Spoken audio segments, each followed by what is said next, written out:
So, good afternoon again, and welcome to the Liberian View. Today is Sunday. Happy Sunday, September 15, and we want to say thank you for tuning in.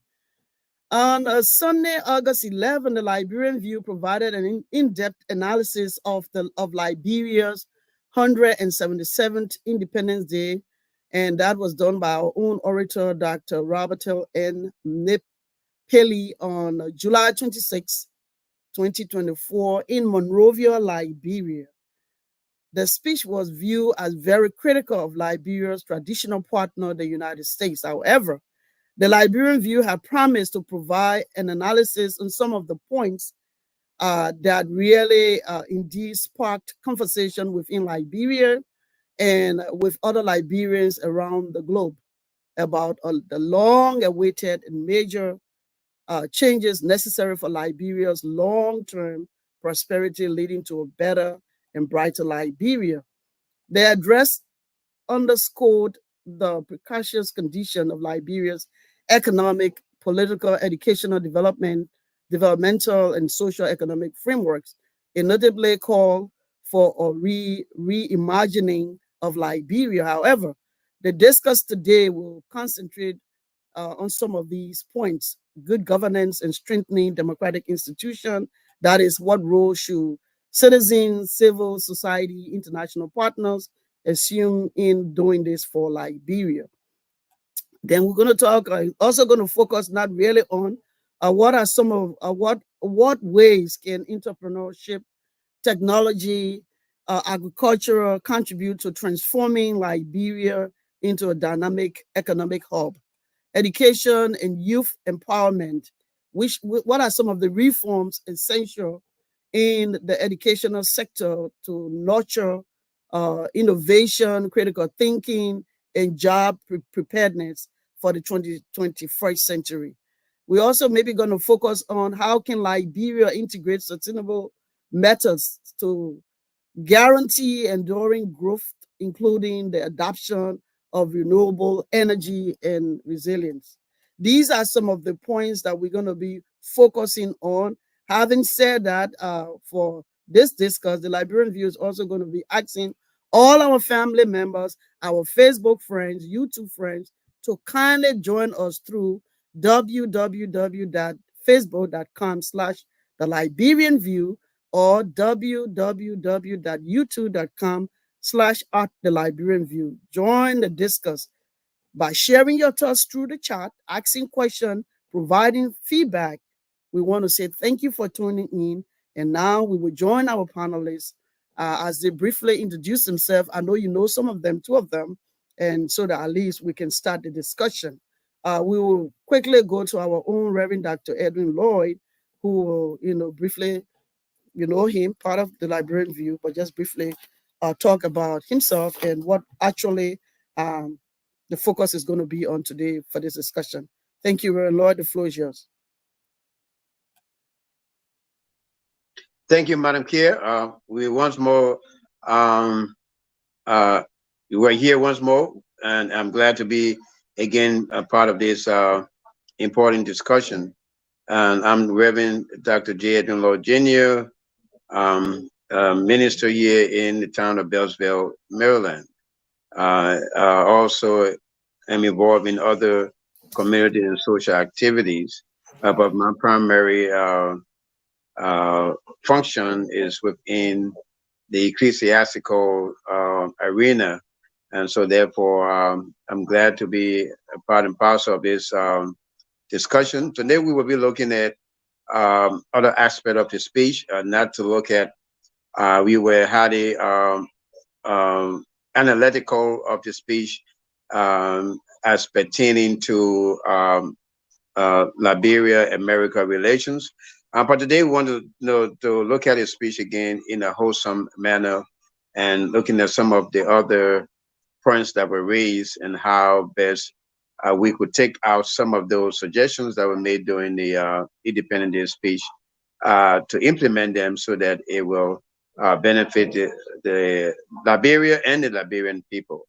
Because we just don't want to just draw a certain aspect of the speech, but we want to look at it in a very holistic way so that we would be able to tell the Liberian people exactly what our orator was trying to convey, and what are the good things that she talked about, and how we can be able to make those things part of our policy decision in Liberia. Thank you again for having me this afternoon.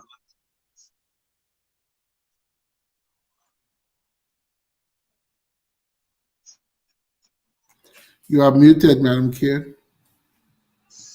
Okay, thank you so much, Reverend Dr. Edwin Lloyd. We want to say thank you, and we're going to go straight to our own Mr. Felix Wilson.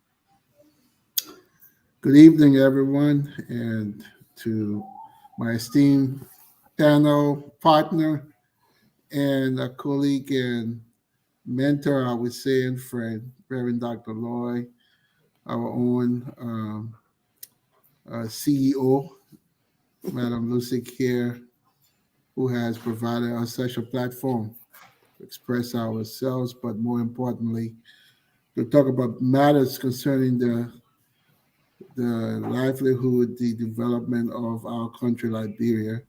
My name is Felix Wilson. I live here in the Washington, D.C. area, specifically Woodbridge, Virginia. I am a professional financial analyst. I work for a professional firm here doing government contracts management. I'm a philanthropist at heart. Been a member of this platform for a few years now, Mhm. and I like to be known as that Peking with mad love for Liberia. That's who I am, and look forward to the discourse. Thank you. Thank you so much, Mr. Wilson, for those kind words. We have today we have Mr. Andrew J. Willer Jr. He is the coordinator in Liberia, the Liberian View coordinator. He's having no problem, and these are some of the things we'll be discussing just for him to join this call. It has been a problem, but we give now the floor to our own Mr. Willer Jr., who will introduce himself, because I think this is his second time on actually participating in the discussion. Mr. Willer, the floor is yours.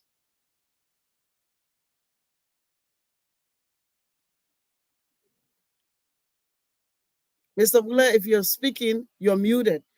Please unmute yourself.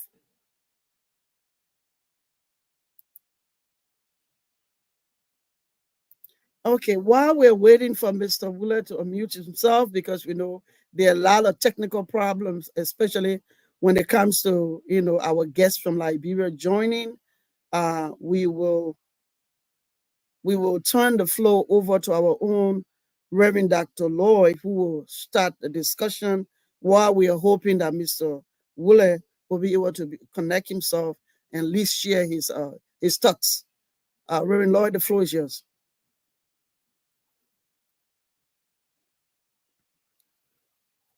You're muted. You're muted. Yeah, thank you again, Madam Kier. I'm happy to be once more part of this discussion. I did want to start off with looking at the speech, looking at the introductory part of the speech, which we believe was very excellent in laying the groundwork for uh, hot discussion, and also setting the pace for the entire and oration on that day. But there's some key points that I know she stressed basically. One positive point I can also talk about, and we will talk about that later as we progress through the discussion. Uh, Talking about the definite and talking about defining ourselves with dignity. So she stressed that dignity must define us. And one of the main things that we have to, as Liberians, be able to recapture um, the Liberian solidarity, the Liberian pride, and the dignity of our expression, and also having high regard for our national origin. Because we as Liberian must be able to what you call uh, give high quality to our brand. Each country has their brand, and the brand of that country attracts others from around the world. It also provides a sense of respect and dignity depending on what that brand represents. And so basically, you're talking about the Liberian brand. We must dignify the Liberian brand because the Liberian brand is not currently respected, or probably is not on high demand in the world today. Prior to this time, we're doing in the 60s and the 70s, Liberia had a very high qualified and marketable brand in that sense. Our the nationality of Liberia was worldwide. It was highly respected around the world because of how we formulated that brand, how we represent ourselves, and how we attach dignity to whatever we did. So she called upon us to revisit that period and try to reinvigorate our spirit so that we will be able to infuse dignity in our actions, in our national agenda, and how we represent ourselves as Liberians. So that is very important. And in the process of that, she talked about the recapitalization. We will reconceptualize. Yeah, she talked about reconceptualizing and redefining the Liberian citizenship. I don't know what actually what her thought process was when she talked about that, but it also included dignity as a whole in how we conduct ourselves. So redefining Liberian citizenship, reconceptualizing Liberian citizenship. She probably wanted us to think about conceptualizing Liberian citizenship in what? Within the context of dignity and respect and honor. So that boils down to a whole lot. Dignity in how we handle public offices and public trust. Dignity of how we keep our nation tidy and presentable. When you talk about dignity in our port of entry in Liberia, how our guests are received of our various ports of entry. So it encompasses a whole lot when you talk about dignity must define us and reconceptualizing the Liberian citizenship. And so which I want to add onto that is that, as I added, we must be able to redefine our brand. All right, so that when you see Liberia flag, the Liberian flag, or to see the name of Liberia out there, the notion and the thought process that we emerge out of that will be a thought process of dignity and respect, basically. But when you say the name of United States, you see what respect, dignity, and pride that is attached to the name of that nation. Any other nation that is a striving nation in this world, and you will, when that name is pronounced, or that citizenship of that country is obtained, people are proud to be part and parcel of such a nation that have achieved a whole lot. And Liberia has achieved a whole lot, but we just need to be able to understand who we are and be able to accept who we are and respect who we are. And once we start doing that, and that would be a very, very turning point in how we add dignity to our citizenship, and how we can conceptualize and redefine ourselves as Liberians. But she also talked about structural violence, and which is very important. Structural violence entails policies that affect the citizens of a nation, and it's very important that we understand what structural violence is, because structural violence deals with policies that will enhance disparity, for economic disparity, so other that way that will also promote health disparity, racial disparity, and other kind of systems within our nation that probably cause a gap in the have and have-nots, right? And also in the gap in the access to special basic services in the nation. Those are called structural violence, because it's not physical violence, but you design policies, rules, and regulations that would be able to cause violence in the livelihood, right? Or affect the livelihood of an individual or a nation or a group of people. Like slavery was structural violence. Although you had the physical aspect to it, but most of the racial policy, like apartheid, all those are promoters of structural violence, right? So those policies and procedures, like the corruption, right? The laws that will disenfranchise individuals, and the reckless practices that occurred in the nation, and the disregard for the rule of law, the disregard for honesty, and in the nation, all those contribute to structural violence and the effects and hurt, right? The citizens or those who are vulnerable, it causes hurt and harm to them, because when they do not have certain basic services that trickle down to various kind of access, not access, but it trickled down to being susceptible to diseases, to high mortality rate, to illnesses, to poor living conditions. So those are attacked on the welfare of individuals. And our system today in Liberia, basically, most of the time, up to now, maybe in the future it will improve, but it's designed to structurally cause violence on the citizens of Liberia. So that was a very excellent point that she brought up, which is realistic to our time. And then she talked about nation building and prioritizing nation building over state building. Very important point also, right? Those are things that we must take into consideration. State building basically deal with institutions necessary for long-term economic and social and political growth. So state building is very important. We need state building, that means institutions, designing institutions that will foster the development and sustainability of the state. The building institutions that are necessary for long-term economic growth. Those are things that she talked about, which are very good, that we need to take into consideration and put those things into practice. Very, very good. Also, one thing to talk about, we'll discuss that later, and I will just pause for a moment. We're talking about changing our focus, from these from mining, from rubber, from the industrialized companies, right? Or the multilateral companies that come in.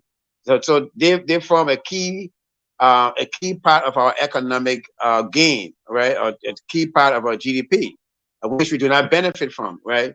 And the Liberian GDP comparing to other countries is high, but yeah, still the revenue that is generated from the trade in Liberia, 90% of that revenue goes out, and it does not stay in Liberia.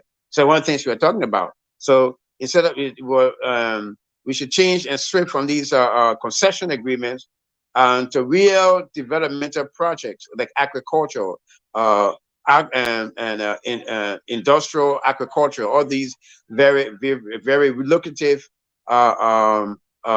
industry that we can engage in that will create demand for Liberian products. Those are the things that we need to talk about. Those are some of the positive things that I drew from that speech, and we will look at that further. But it was rich in a whole lot of real world situation, or probably pressing situations in Liberia at this time, and so therefore we need to look at those things critically and see how best we can be able to emphasize them, so that our government and our people can start to look towards designing policies that will foster these very good suggestions that we have. And I will pause now for the rest of my panelists to go ahead and chime in.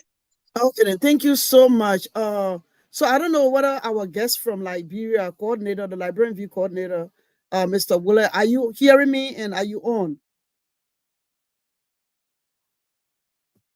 Okay, while I'm we're on. waiting. I've been listening to Reverend Lloyd.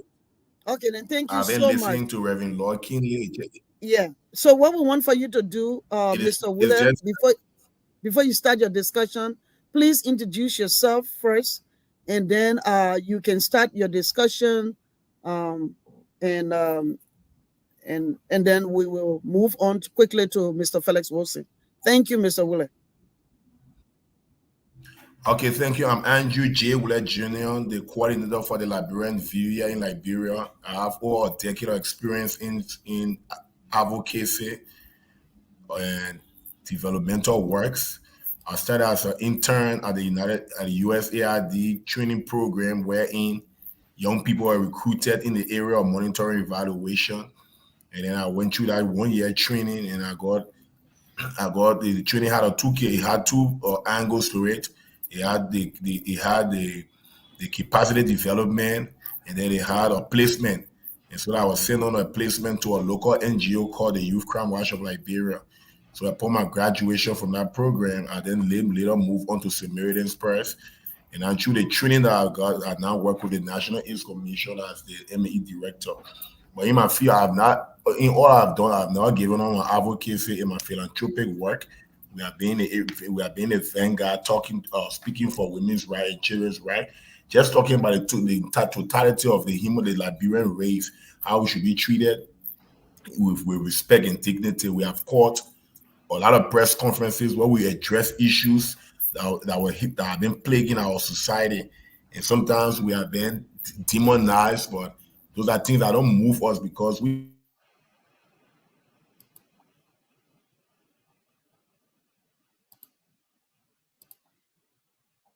Hello, Mr. Willett, are you there?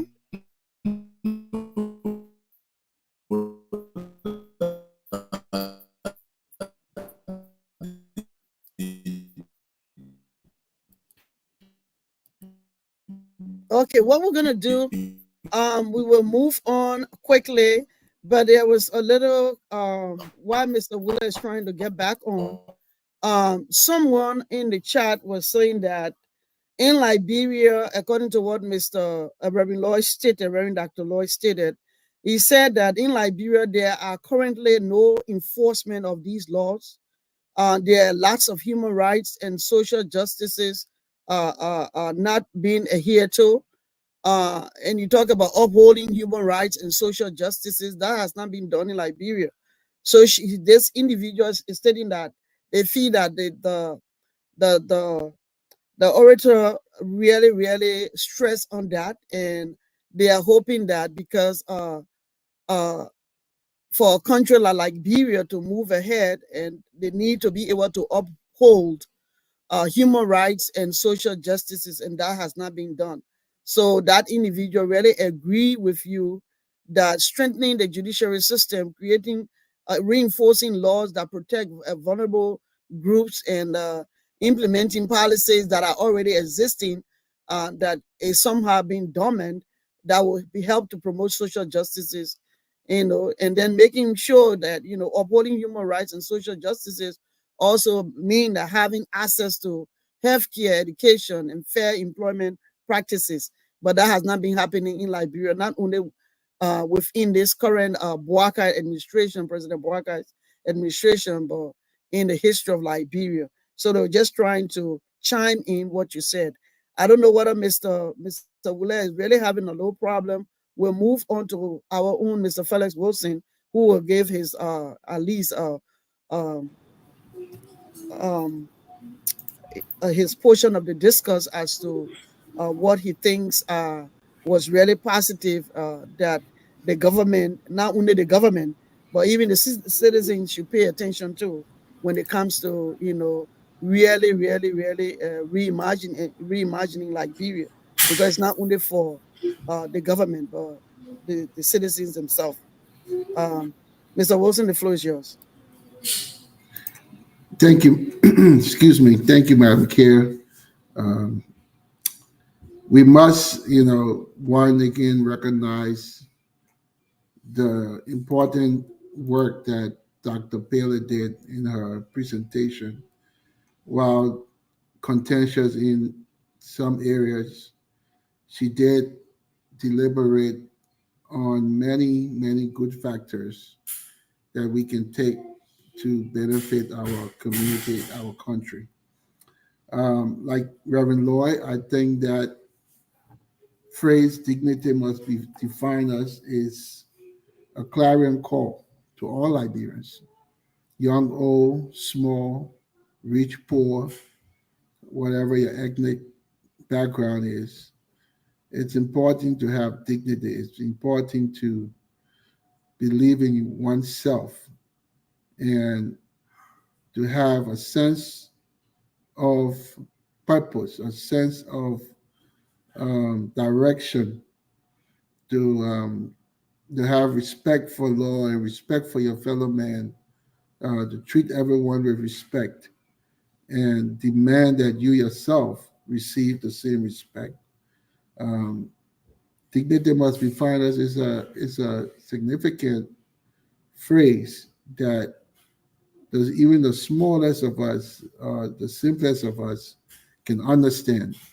So I drafted a couple of phrases that Dr. Pailey mentioned. For example, one year she said, for July 26 symbolizes not defiance, but defeat, not rupture and regeneration, but regression and retreat, not inclusion, but exclusion, not cooperation, but contestation. So true. This phrase is absolutely 100% true. Just look at us today. Um, there's maybe the Liberian view might be the lone exception. We're going to take credit for that because just about every platform that talks about Liberia, when you get on there, 80 to 90% of the chatter is about pointing finger. It's about uh, demonizing the current administration.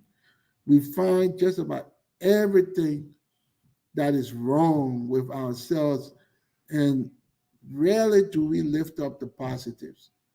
Um, as Liberians, we need to change that contestation part of her speech. It's so important that we learn to focus on the areas that more importantly unite us and that will move us forward. And the 26 symbolizing defiance but defeat. It's so true. So many of our people are living in poverty, as she's indicated in so many areas of her speech. And we have to lift them out of poverty. You know, I've said it here many times. Uh, a lot of administration, I will submit, even the current one, they're doing their best, but they tend to come in and continue where the next administration left off. They tend to uh, administer the institutions as they met them with and try to put some improvement in place. But I've always advocated for a completely redrawn map, a completely new strategy, a new strategic approach to moving the country forward. And to do that requires patience, which is what nobody seems to be willing to exert. And I think this is some of the things that she's mentioned in her speech, right? In order for us to have majority of Liberians uh, feeling good and not defeated during our Independence Day or any day of the year for that matter, we need to be more intentional about how we move the country forward. We have to have a plan of action. We have to focus on the things that are lasting, right? That will be lasting into the future. You know, the grassroots things are, you know, the investing in the things that will keep us moving as a country.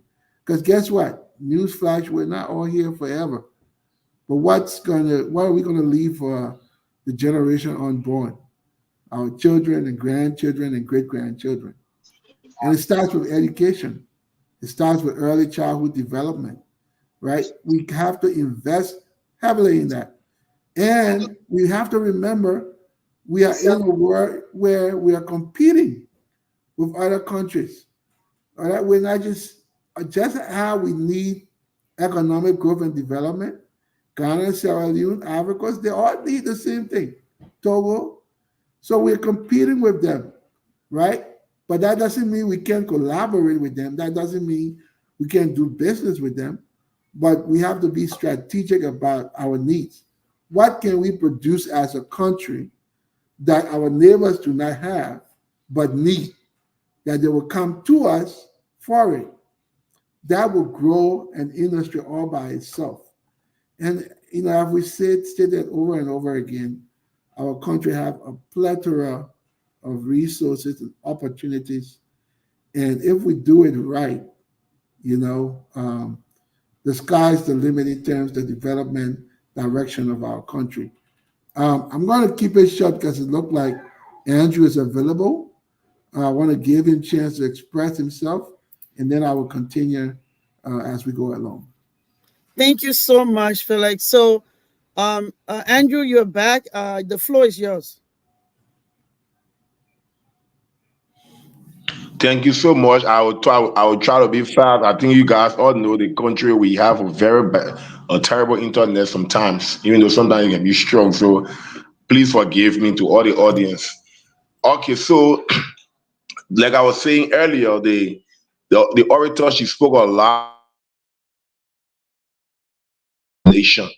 But again, like bro, we have a saying that we have very good policy document in this country.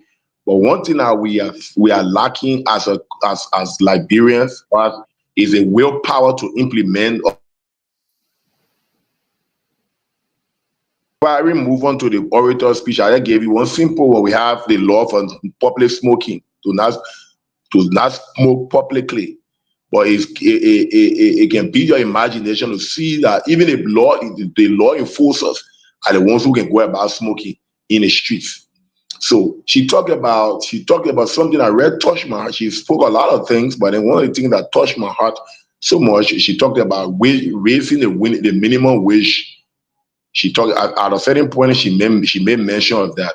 Imagine the cost of living in Liberia has gotten so high, and when it cannot commensurate with the minimum wage. You talk about just school fees are hitting or astronomical high fee amount.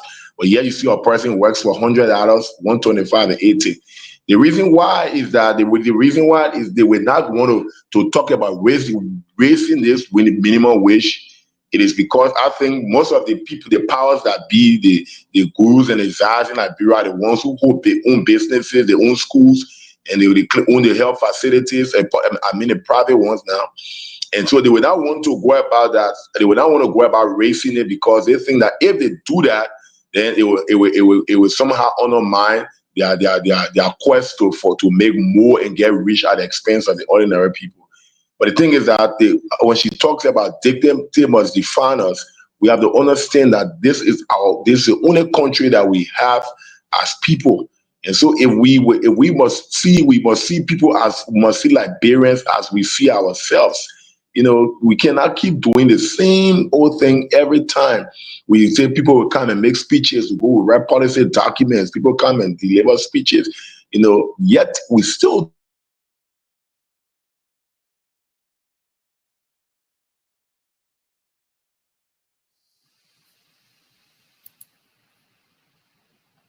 Okay. I think Mr. Wheeler is still having a little problem when it comes to um, connection. Those are some of the things we're talking about. But while you were talking, we had contributors to the discussion, and these are some of the problems that Liberians are having, you know. So I don't know whether do you want to, because someone was talking, trying to contribute. You was saying that, like it's difficult to foster economic independence and sustainable development for Liberia. So what does that mean? Like dignify. When you say dignify yourself, dignity comes from self-reliance and ability to meet one's own need. But how can you do that when even the rate of payment is so low, not only from the government, but someone was just making reference when it comes to uh, um, the Lebanese, especially that they give you peanuts. You can't even pay your bills. You can't pay rent. Is so high in Liberia. So how can you foster economic independence when these things are going, are happening in Liberia? That means the government really, really need to look at certain areas and see how best they can employ these university students to work as teachers in other areas. And also, someone is saying that it would be best if the government can invest in agriculture. So I don't know whether, um, since the connection is some sort of a problem in Liberia, we'll just ask Mr. Felix Wilson to continue his discussion. Thank you. Sure, I will quickly land on a couple of things. One, the one of the comments she made. Well, let me piggyback on my brother Andrew. He talked about the minimum wage Mhm. um, topic, which is important. I agree that the minimum wage should be raised. I would take it a step further. I think the government should look at establishing a standard or common income system that pays all Liberians, Yeah. irrespective of whether they're rich or poor, a basic monthly wage, something that ensures that our people can feed their children, that the children are not going to go to school hungry and they will not go to bed hungry, right? Just a simple basic wage. The country is not that big, and if planned adequately, something like that can be done. All right, basic living wage for everyone, and then you can focus on raising the minimum wage and other things like government is the be all and end all for the most part in Liberia. We got to reduce government and increase the private sector. Um, a lot of focus needs to go there, but it comes with planning again, right? It can't just be done willy nilly. It can't just be done on the fly. Andrew made a good, strong point that there's lack of will to implement good policy documents that are already in place. That's true, right? But I think there needs to be more than that, as I stated before, because there may be good policy documents, and I think they serve us well, but still we haven't moved to where we need to be as a country. So all of those documents need to be reviewed. Ministry of Planning needs to be given a yeoman's job, right, to really set the stage. They should know, understand what's the dynamic, what's the makeup of our country, who are the working age people, what are the levels, how many graduates are we expecting this year and next year, and where are they going to go, where's the jobs, right? Planning should be very involved in that aspect with all of the other ministries to make sure that we planning accordingly, that when our youth graduate from school or the schools or different technical institutions, that they have someplace to go. Another point that I wanted to quickly touch from the speech, and I'll read it here. She said, I urge Liberian entrepreneurs to see the heaps of trash dotted across our country as a business opportunity. See the generation of renewable energy, solar, wind, geothermal, and biofuel as an impetus for confronting the climate crisis. See the supply of clean, potable water as a business opportunity. See advancements in technology and artificial intelligence as an opportunity to produce jobs for the future. These pursuits will create sustainable employment, reduce intergenerational poverty, and spur economic growth. In so many other words, we have been saying this all along the platform. There's so many areas, and even these that she listed here is not all inclusive, right? But it's a start. And these areas, the government should be looking to bring in and infuse investors and investment dollars into these areas so that our youth have a place to go to make a living, right? And one last comment I want to make, and that's in regards to um, the dignity must be found. I think Reverend Lloyd made a mention to that. in defining our our national identity, right? We as a people, we are very proud. I see it all around when our national anthem is played. We stand up, our chests high, and we sing at the top of our lungs because we are a proud people and we love our country. But guess what? We don't show it in our interactions with each other, right? It's sung here, and that's where it's left in our business interaction, in things that will really move us forward as a people. We need to demonstrate that national identity, supporting each other, supporting our businesses, right? And helping to grow our businesses. It takes us as a people being resourceful and dedicated to do it ourselves. Nobody's going to do it for us. And so I'll pause there and let Andrew continue, or Reverend Lloyd, who was ever has the mic. Thank you so much. We have two questions. One major question that I want to just put out there, but I'll give Andrew the opportunity, and I will ask Reverend Lloyd that question as we move forward. Andrew, if you're there, you can take 5 minutes to just tell us, dive more into the discussion. Okay, so then, like I was saying, these are things that we need. We need a lot of civic education, right? Because back in my high school days, I think it was 1 or 2 years that we did civics. But ever since I left high school, I've not heard any of our kids or the students of nowadays talking about civics. And I think one of the things that she may not have quoted it directly in her speech, but one of the things that she really meant was that Liberian, we firstly have to know, before we have to know our rights. We have to know what we deserve.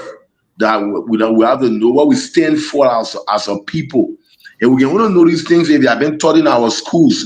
So people don't know our constitution. We don't even understand it. So I think we need to have a whole civic education program that can be inculcated in our curriculum, that can be taught down to the little ones up to the senior high level. So that before when a person comes out of high school, or Liberian, when I say person, I mean Liberian, he or she knows his right. He knows what he deserves. He or she knows or what it stands for as Liberian.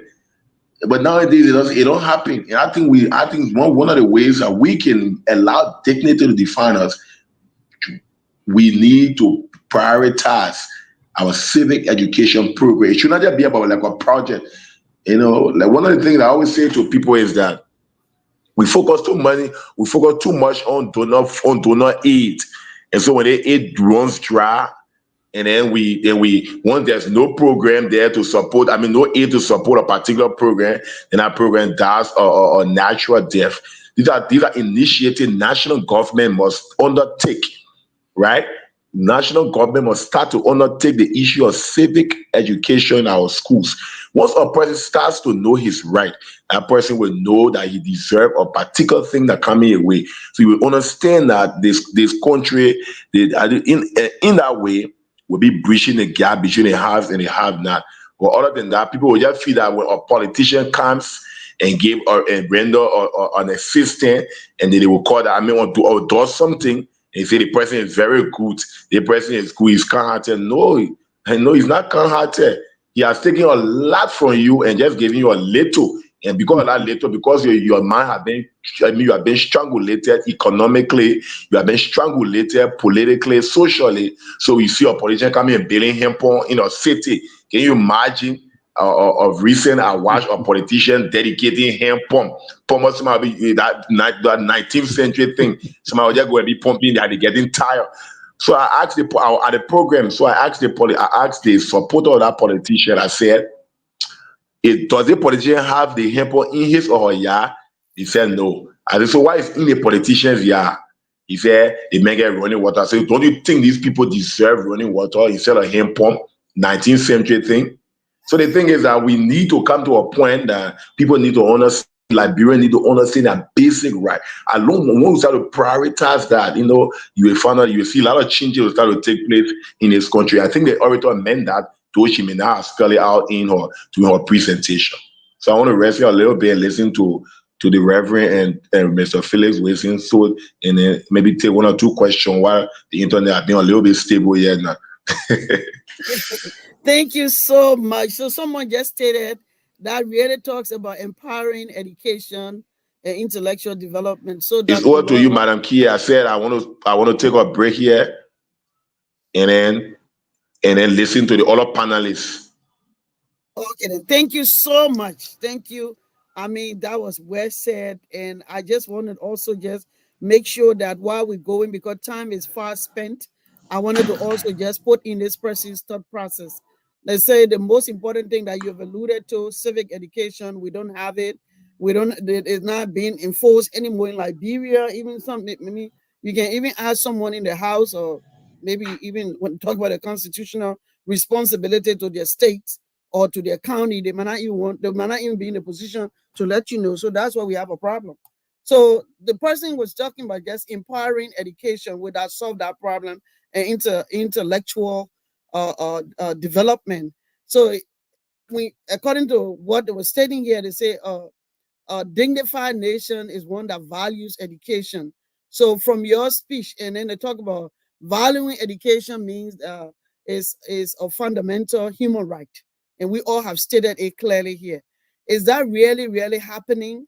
Because as a country and a government, you have to ensure access to quality education for all, not just for few, because we know that those who parents can afford, even when we're in Liberia, if you can afford your parents can afford school fees, you go to the school that you're supposed to go to. I mean, you should go to that will teach you something and give you, and that money will give you access to quality education. Now, if you're someone that did not have the money, but even in those days when we were going to school in the 80s, Liberia had, especially high school now, Liberia had a very good government school, at Tottenham High School, one of the top schools. So we had professors, good instructors that really love, because having you one is one thing, you're just doing something for money. It's another thing to do it, but because you have passion.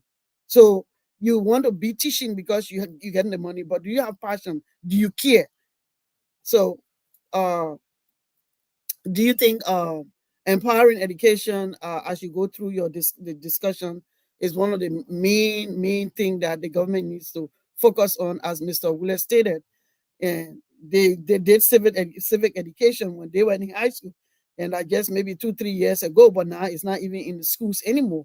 And so do you think that empowering education also was one of the focus of Dr. Pailey? Lord, the floor is yours. Thank you, Madam Kier. Just want to thank Brother Willie for very eloquently bringing those points out. And I just want to, as I answer the question that Madam Kier posed, I would just comprehensively just look at all of the key issues as I make my statement. But Brother Willie talk about the policies, the written policies versus the will to implement them. And one of the key problems we have in Liberia. Look, Liberia have one of the best minds in the world in the 60s and 70s, and even now, in the diaspora, even in Liberia. We Liberians are very smart people, and we have designed laws and policies that are on the books. And believe me, and during the Civil War, I was unfortunate to be able to retrieve certain documents that were out on the street. Usually, when I go out on the street, got people who looted people's homes, have books, have and pamphlets and stuff that they were setting on the sidewalk. And then what I would do is I would go and buy these for 50 cents, $1, and so forth, and go home and read them.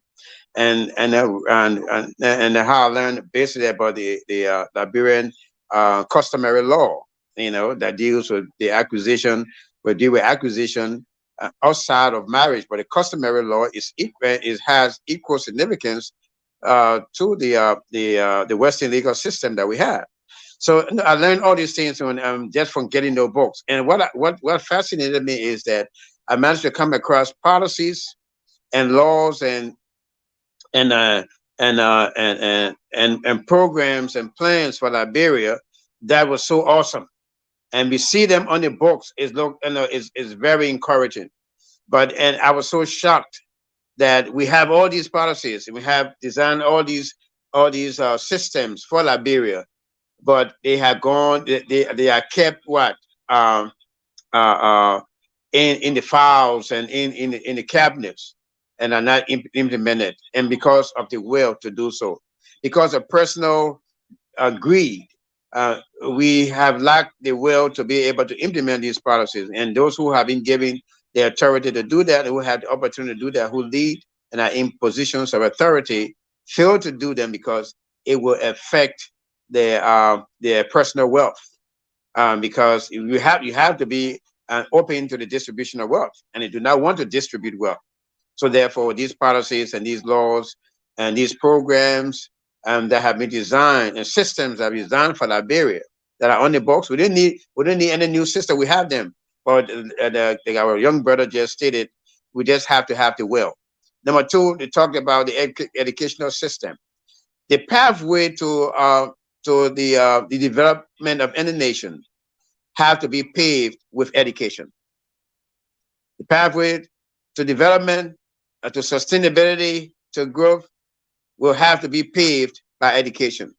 And the education system of any nation must be designed to program the kind of citizens that will be needed to foster the objective, the aims and objective aspiration of that nation. So, and if our educational system is designed as such, we need to redesign our educational system. We design it so that those who we are training will be trained in national pride, will be trained in Liberian history, the purpose of the nation, what was required of you as a citizen, how corruption and all these dishonest practices affect the growth of the nation, and how it ripple down to instilling and the lack of dignity and instilling a system of degradation. And these things are to be taught in schools. And while growing up, as Madam Kia stated, we had the government school or the public school were one of the best school systems in Liberia. I went to Demonstration Elementary School, and at the time I attended Demonstration years ago, Demonstration was one of the best elementary school in the country. Everybody sent the children there. Even at that time, President Tobo was president of Liberia. His children attended that school. So you can understand how we had a very strong and robust educational system in the 60s and the 70s and the early 80s. And we can redefine and redevelop these systems. Because the curriculum that was designed, although it has to be revised based on contemporary development or the contemporary system, we had to probably tweak them and redesign them to be in our best interest and be able to cope with modernization. But yet it's still the foundational aspect of our curriculum, very strong, Liberian curriculum. We don't have to implement that. We have to train the teachers. The educational system must prepare adequate teachers to be able to prepare students and leaders of our country. So these things are very important. So key is having the will to implement the strong and sound policies that have been designed in the past. That is very important. And the rule of law, to break down the rule of law, all boils down from that. It trickles down to all what we're saying here concerning having the respect for rule of law, having respect for each citizen. And then the important thing we're talking about is the minimum wage. All right. And our young brother just talked about that, the minimum wage. I was in Liberia and I went to a supermarket, and then I was sitting in the car with my driver, and I asked him, I said, you think how much that security guy is making? He said, oh, no, they're paying it at $50 a month. I said, what? I said, I just went in there and everything I bought it in US dollars. So what are they paying him $50 a month? So just my purchase I made all right, able to pay him that $50. What are they paying him $50? I said, if I had a business, and I told him, and he was surprised when I said this. I said, if I had a business in Liberia that generates US dollar as revenue, I would not pay anyone on a $200. I would not do that. I said I would not do that. And so the Ministry of Labor in Liberia must be able to enforce these laws to the benefit of the citizens. How will you come? The foreign businessman comes in Liberia to what? To make profit. That's his goal. You do not blame him, but you blame the system in Liberia that gave him the authority to suppress our own citizens, because they should be able to audit that business. They should be able to tell that business how much they should pay each employee, and you should be able to what? Have a check and balance system to ensure that those folks are getting paid what they deserve. You can pay somebody $50 a month. How can you do that? How can they live on $50 a month? And they're standing up there 8-12 hours a day, guarding your business, all right, against theft, or guarding your business against unnecessary loss. Because they are there, you're not incurring loss or losses, to your business. You know how people come in there vandalizing your business or robbing your business so that you will lose your profitability. And they're protecting that, and you pay them $50 a month. And the government officials and people in Liberia take that to be okay. I was very taken aback by that. I was very taken aback by that when I realized that. And that is going on all over. They got people making $25 a month. How can they live on $25 a month? And those who are in office and public service should have. We talk about redefining our dignity. That's it.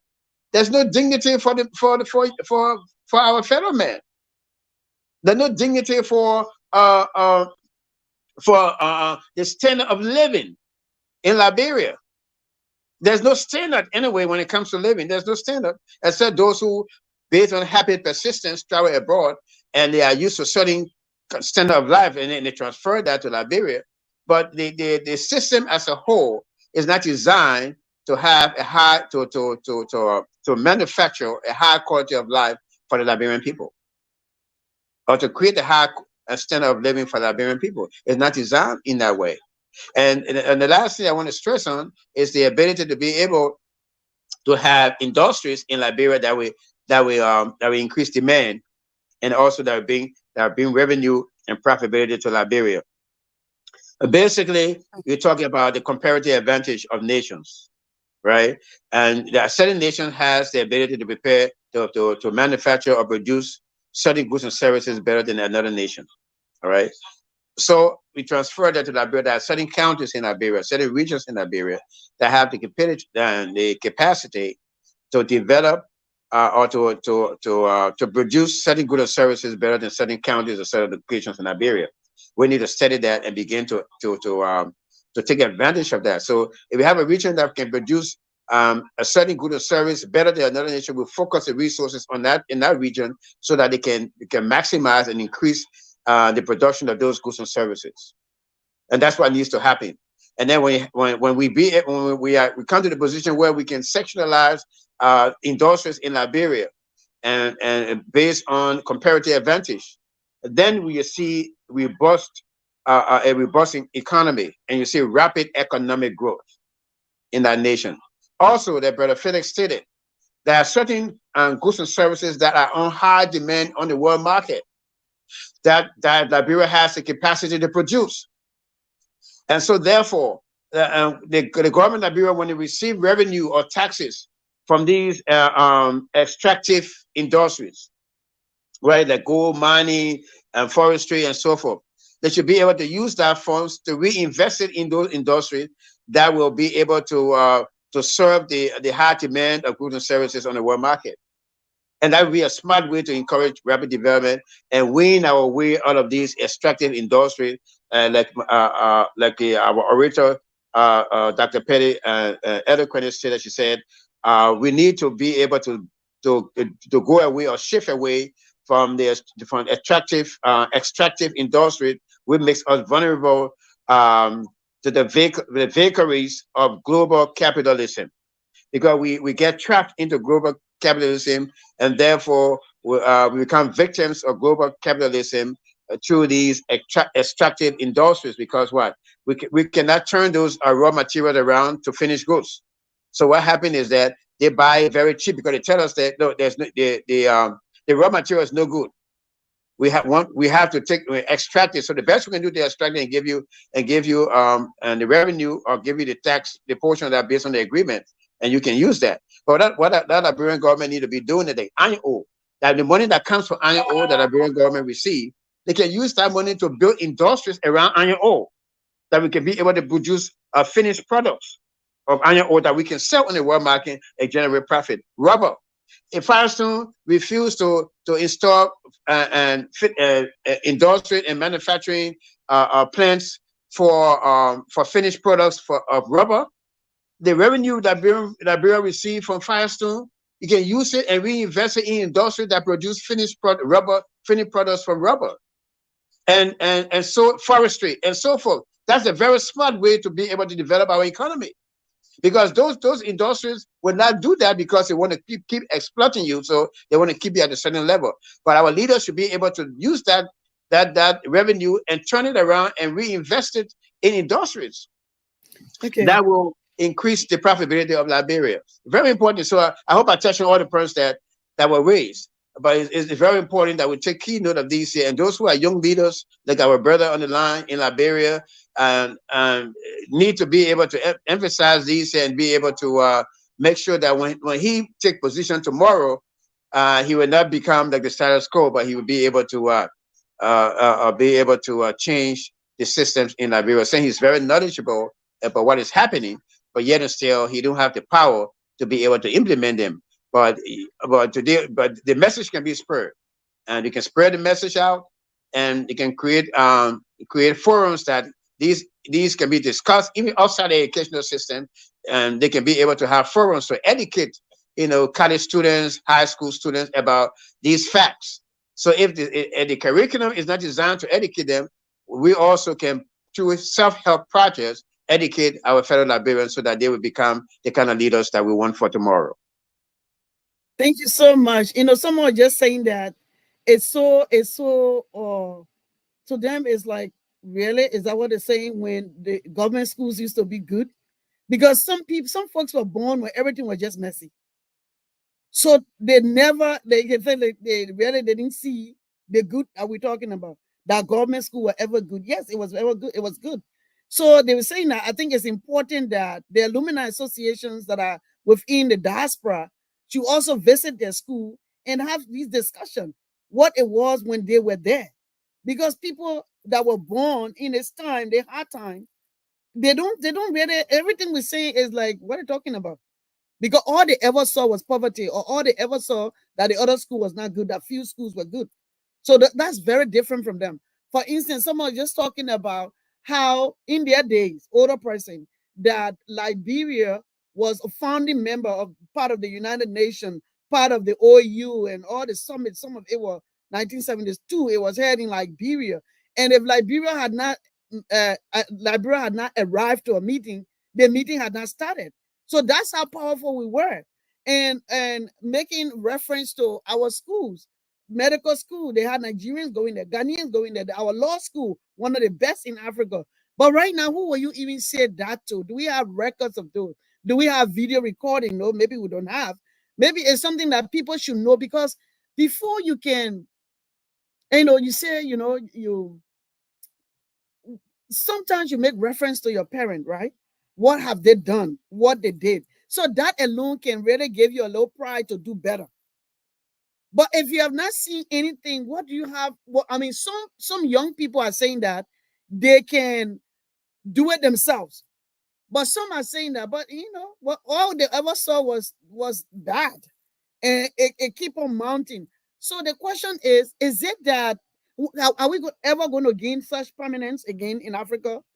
And then the next thing is, because the mindset of the mindset of most of the people that are leading right now in leadership, do they have the same mindset as those in the passion? Because, oh yeah, everybody was corrupt, everybody ate something, but the country was still moving because I know that my dad used to take his pay, and we used to have food to eat. So my dad never thought about, oh, I have to steal or maybe do this to the government so I can get more money. Liberians were really satisfied with the food that they have in the house.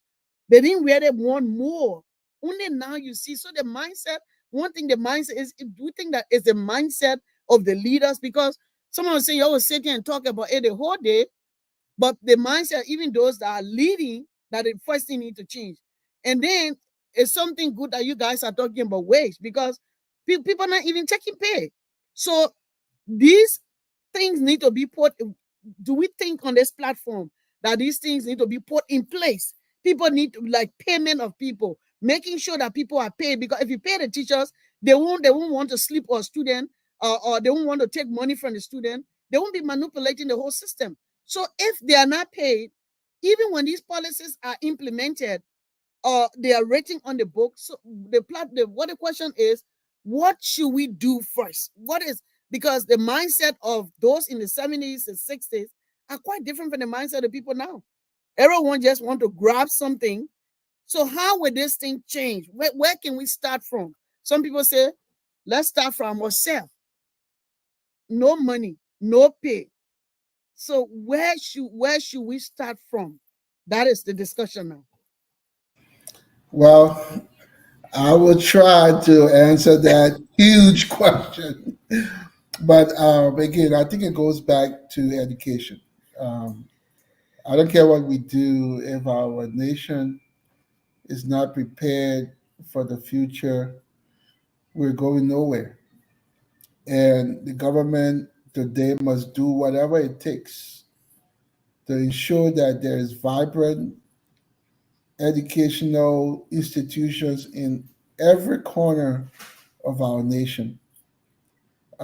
Just in 2007, I believe, I was in Liberia and I went to a city or town in Margibi, barely an hour from the capital, where kids were running around with no school to go to. Barely an hour drive away, right? I pray and hope that situation has changed by now. But that's the kind of situation we're dealing with. Um, and I like to dumb it down because I like for everyone to understand what I'm saying. And to my brother who talked about civics, that was one of my most important um, subjects in school. I remember when I came to the US in 94 and went to college, and my civics class was an eye opening experience for me. Because guess what? I came with that Liberian mentality, that macho masculinity mentality. Because growing up, what did we do? I saw my mom in the kitchen all the time cooking, right? And my dad was a breadwinner, and there were certain ways we look at the female, and we felt that they had to be in certain places. And I learned, through my civics class that look, everybody has an equal opportunity to do good in society. I learned how to be a good citizen, right? How to take care of the things within my community. Um, and that's just basic knowledge that I think everyone needs.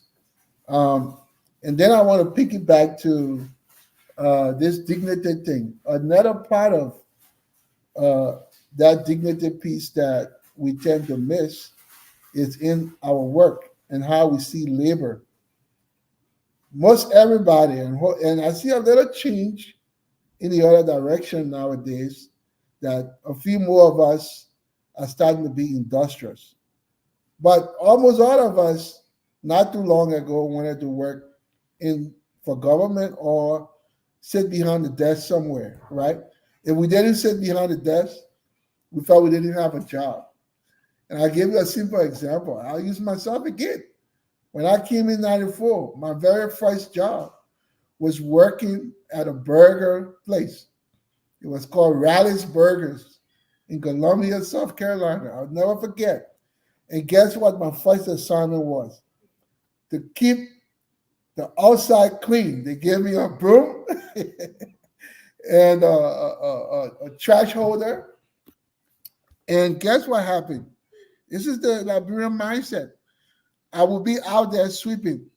But when I see a car come out, I will go in the corner and pretend like I was doing something else. I was ashamed, right? To clean the parking lot and around the restaurant. But after a while, I realized, man, this is giving me money that's taking care of my responsibilities. Why am I ashamed to do a job that's paying me well? Right? And so I grew out of that and I began to swoop with pride and dignity, right?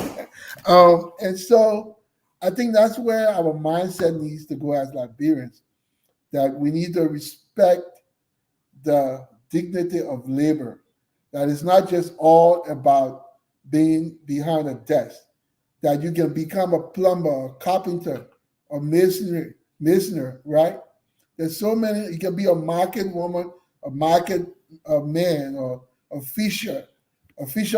Those things can bring you into what do I call economic viability. Those things can make you better off. They can make you wealthy if you apply yourself. And so don't look down on those things. All right. They're very important to us as a people. And then lastly, I wanted to touch on just as she talked about for economic viability, some areas, but the one that I like the most is investment in human capital. We talk about education already, but let's not forget healthcare and just general training programs that equip our citizens with the skills they need to succeed in the workforce. All right. I get you not in today's economy, all of the above approach is so important, but we tend to focus on the classroom, but we don't pay enough attention on the Don Boscos of the world, right? The technical institutions. I think we should be equally focused on developing our is it technocrats, Reverend? Is that how we call them? But our technical know-how, right? So that they can also, because there's a place for them in our economy, right? As we build homes, we need these people to put in the plumbing, right? The carpentry and all of that stuff. It's so important. And we have to understand the world is a big place.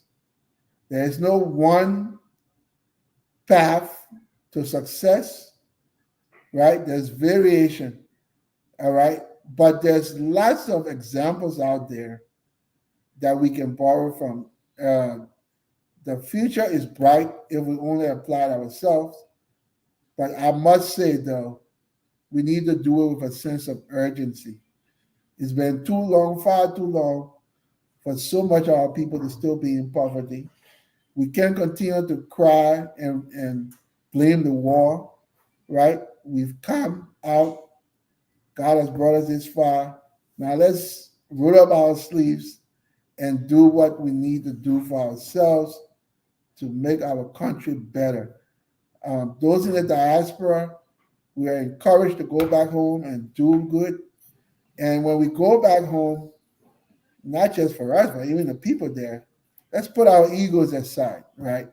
Because it's not going to get us anywhere. The government, I believe, is trying to do better, right? I think, as I learned, now Liberian businesses and anybody really can get into the importation of rice to sell, right? That's a plus. I think cement too, and some other products that are lucrative. That's very good. But there may not be one single Liberian that can do that. But that's where, again, we talk about that unity. That's where multiple of us should be able to come together, form business conglomerate or whatever, to be able to tackle some of these major industries that would benefit us as individuals, but also benefit our country. So the opportunities are there, but we must seize it ourselves. Thank you so much. So we just go quickly to Reverend Dr. Lloyd to see whether you could answer some of the questions regarding um, whether we can ever gain prominence, because I think the orator, Dr. Pailey, spoke well when it comes to Liberia and to reimagine yourself.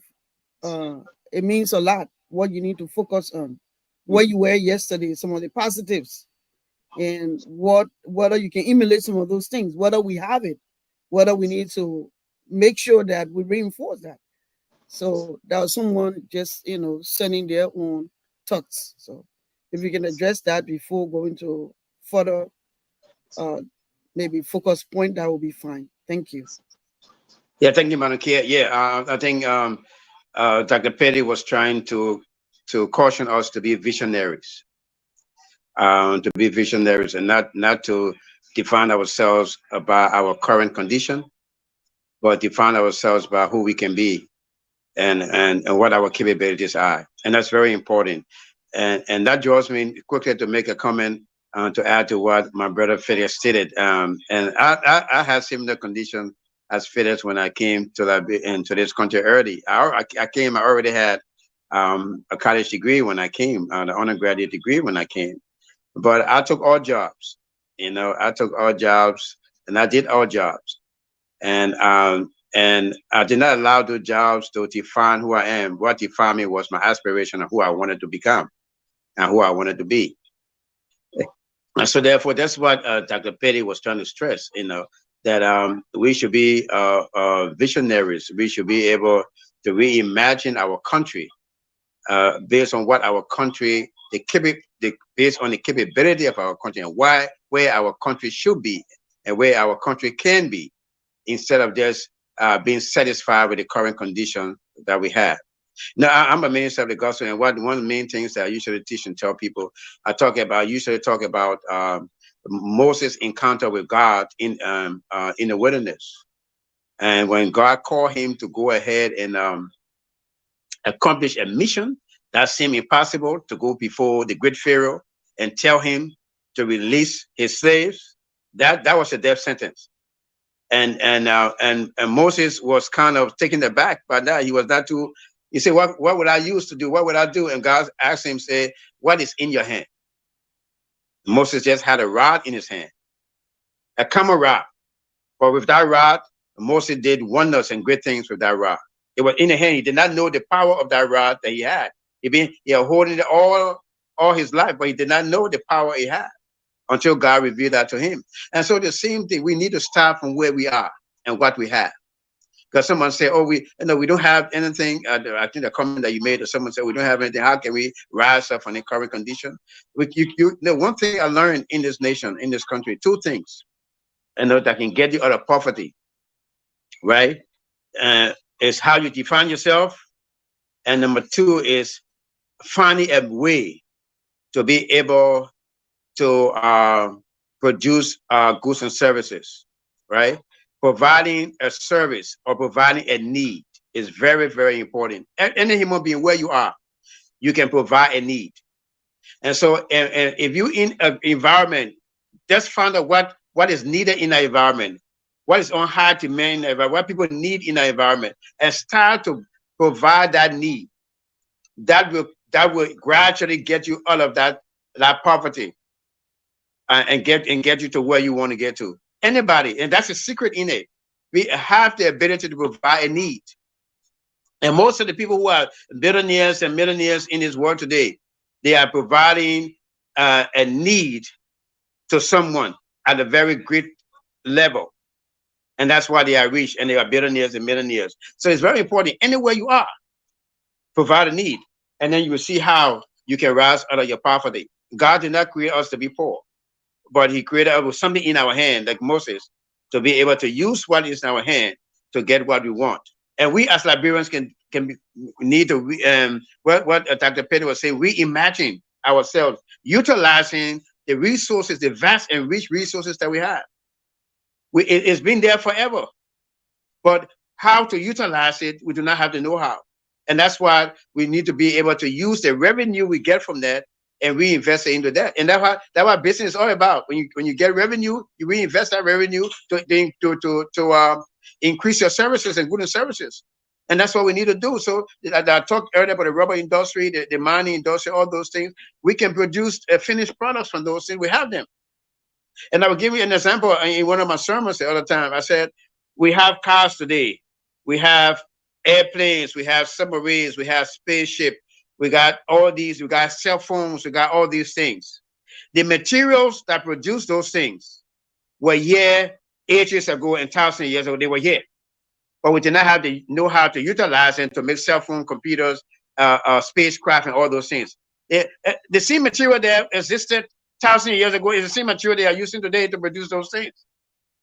Because what? We now have the know-how to be able to utilize the resources and fashion it in a way that it can give us the services and produce instruments and machines to give us to provide the services that we need. And so it seems with Liberia, there's prospect for Liberia. We shouldn't give up on our nation, but we should be able to go back to the drawing boards, be able to get into civic education, I would better say, and teach ourselves. And if the government don't want to do it, we as private citizens can do it, and be able to form self-help organizations, think tanks, be able to organize ourselves to be able to chart our own future and to increase the standard of our living. Because if we sit and wait for the government to do it, the government does not have the resources or the know-how. Believe me, I can tell you that they don't have the know-how. They don't have all the resources. And so, but we can be able to tap upon it. And one other thing I want to stress here is that utilizing the diaspora of Liberia. There are many nations today that capitalize on the diaspora of the nation, that capitalize on war and all of the misfortunes of the nation, and capitalize on that misfortune, and to be able to what? To rejuvenate themselves and bounce back again. And Liberia can do that. The diaspora and nations around the world that created attractive policies that drew the qualified diasporans back to the nation to contribute to the development. And so you have a rich diaspora. What the government can do is that what? Create attractive policy and attractive conditions that we in the diaspora will be able, we want to just throw everything down here and go back home and make and create an environment where we will feel that life will be better in Liberia than here, and take our know-how, our intellectual properties back to Liberia and use that to develop Liberia instead of using it here to develop another nation, which we appreciate over this nation. But still, the government of Liberia can be able to see how they can take advantage of the human capital development. Like Brother Fitner said, human capital development is key. And Liberia, and lucky to have a human capital, a rich human capital abroad that probably they did not finance, but yet still is theirs, and they can take advantage of it. And then also the resources in Liberia. How can we connect the resources with our rich human capital that is abroad to be able to foster development in Liberia? Those are the things that we should be thinking about and going back on the drawing board to think about, and how we can do that, how we can utilize. And also the Liberianization should be key in all our educational system, in our curriculum. We invigorate Liberianization. In the 60s, in the 70s, Liberianization was key. All right, Liberian pride was key in the schools. Right, you know, we said allegiance to the flag before we started school. We prayed before we started school. Everybody came outside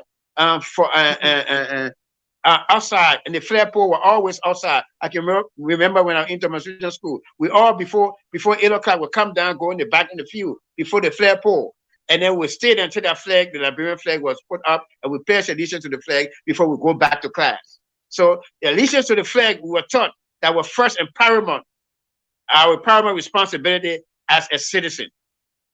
That's how we were taught. I don't know about today. I don't know what to do those things in our day and time now.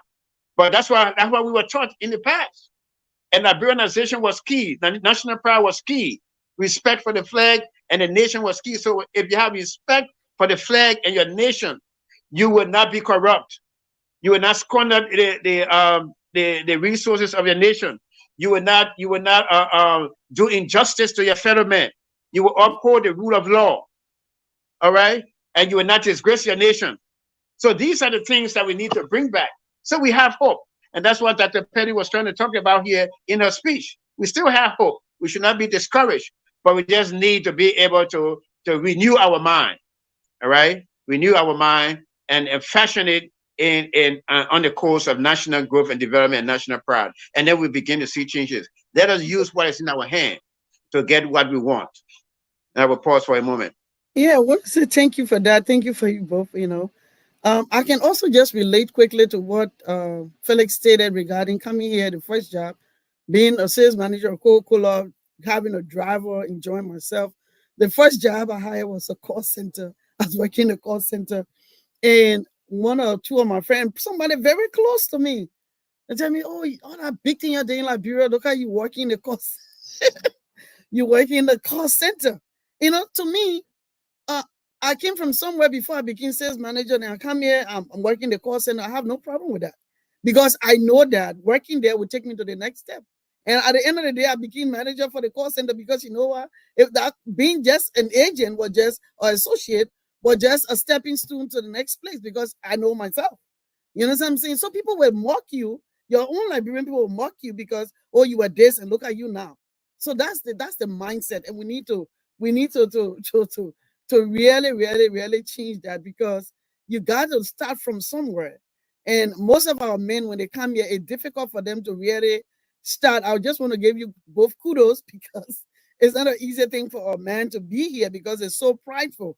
And it's the same pride that they have in Liberia.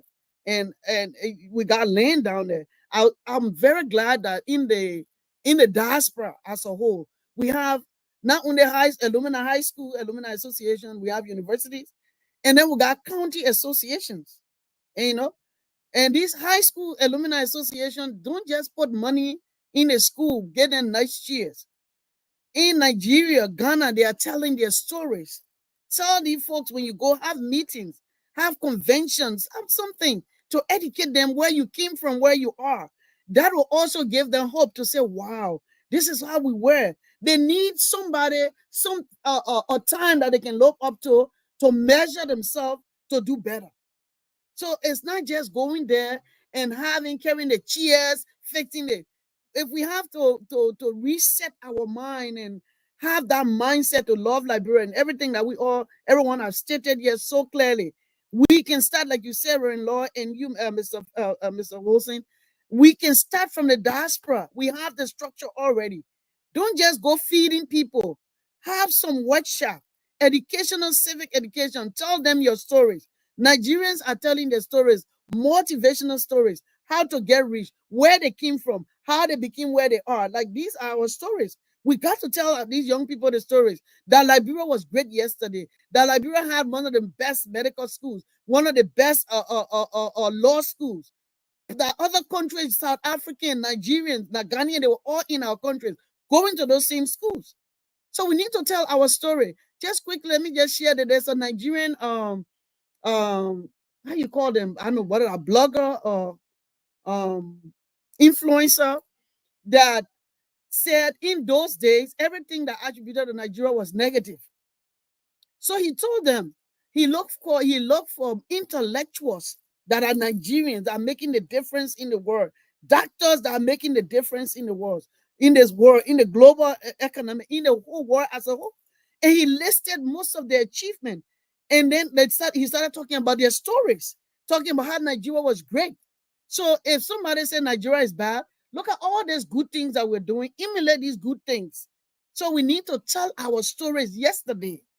I know yesterday we're not all perfect. Nothing is all perfect. No country is all perfect. But we need to look at our yesterday. Some of the good things where we were and where we are today, that we can look at those good things and say, you know what, we can go there. So we're urging all the county association, alumni high school, alumni universities, and all those beautiful alumni associations and organizations that we are formed here. Not only feeding and giving chairs and carrying carpet books, but have a workshop.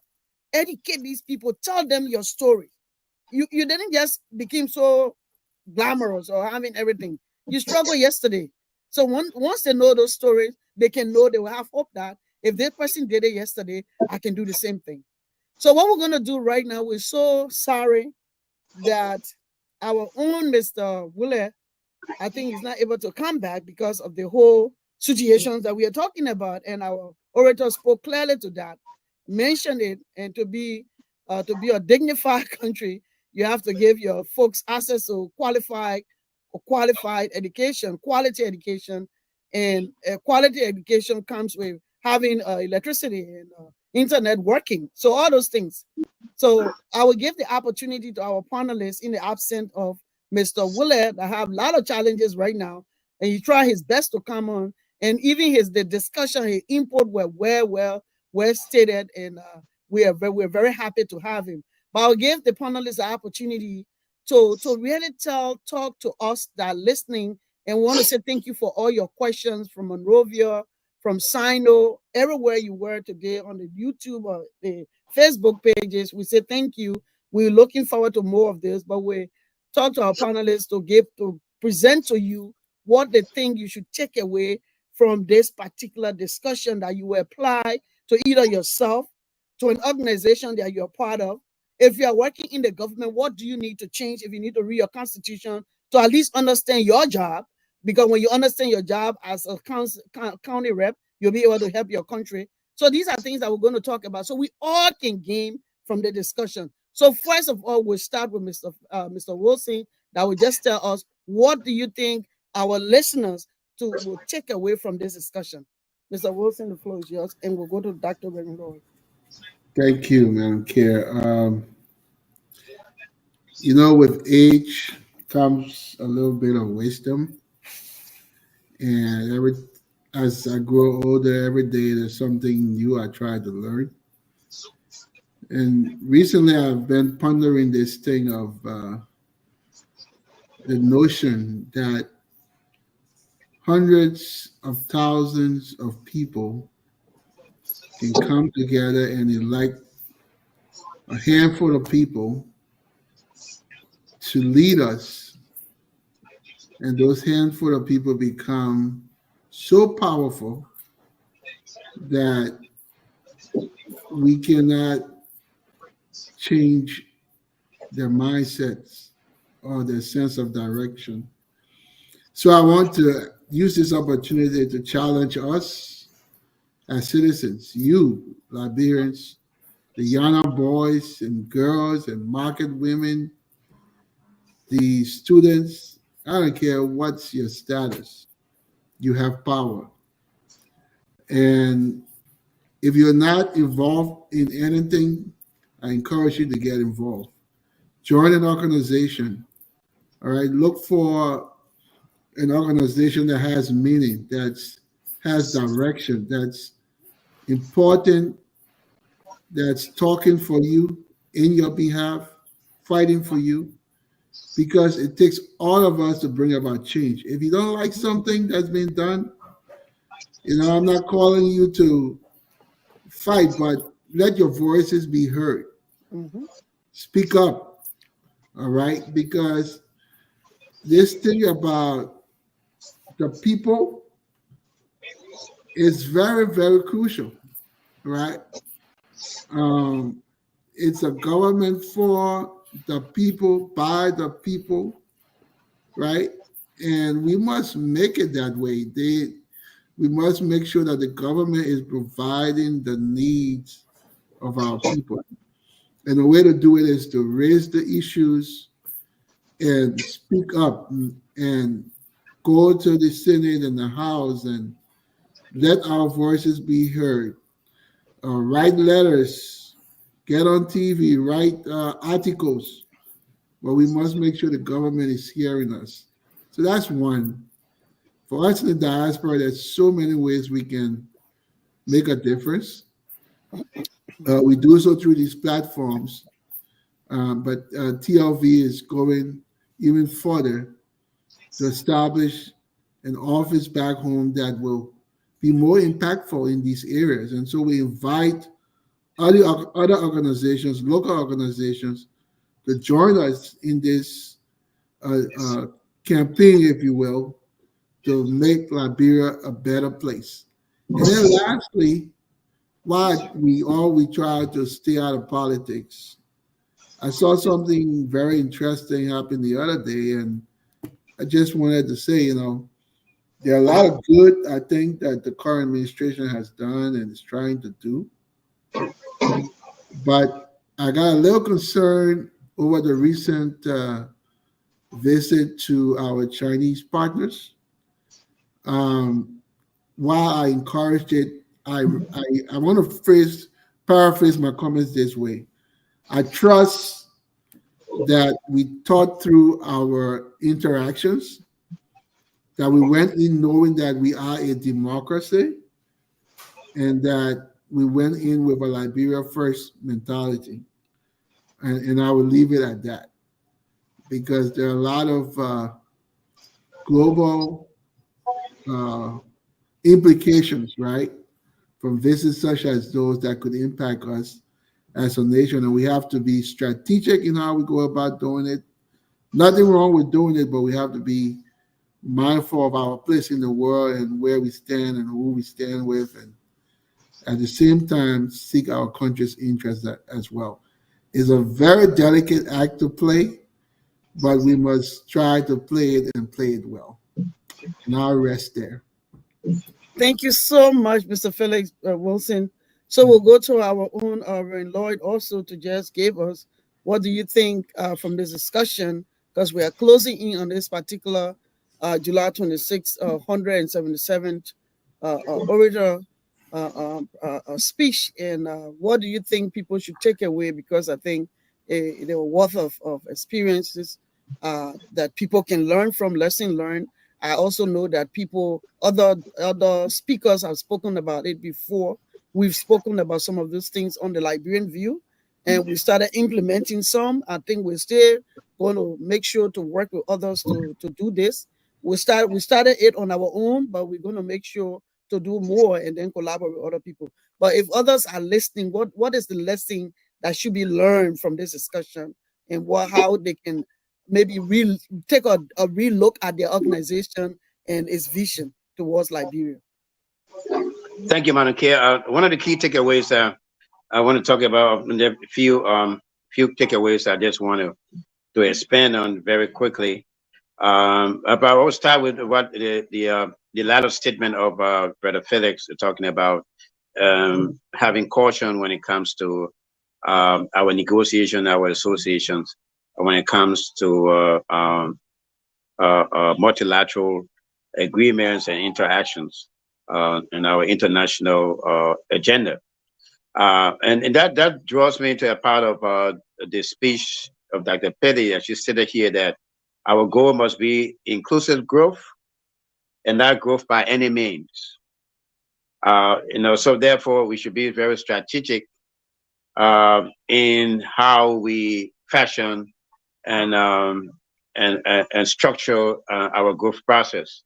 We should not grab anything, from here there, just because we want to grow. We should not compromise our national aspiration just because we want to grow. And so that's very important, not growth by any other means, but strategic growth that will be able to satisfy the goals and objectives of our nation, and also enhance and promote our national pride and development. And one other key takeaway I want to talk about, and that was mentioned, or that was probably implied in many of the statements, including the speech, is our term of reference. And this, when I say term of reference, means that basically those in Liberia do not, the term of reference they have basically is what happened after the Civil War, the condition of the country after the Civil War, all of the geopolitical accomplishment of Liberia, they're not aware of that. All of the modernization that we had in Liberia prior to the war, they are not aware of that. All right.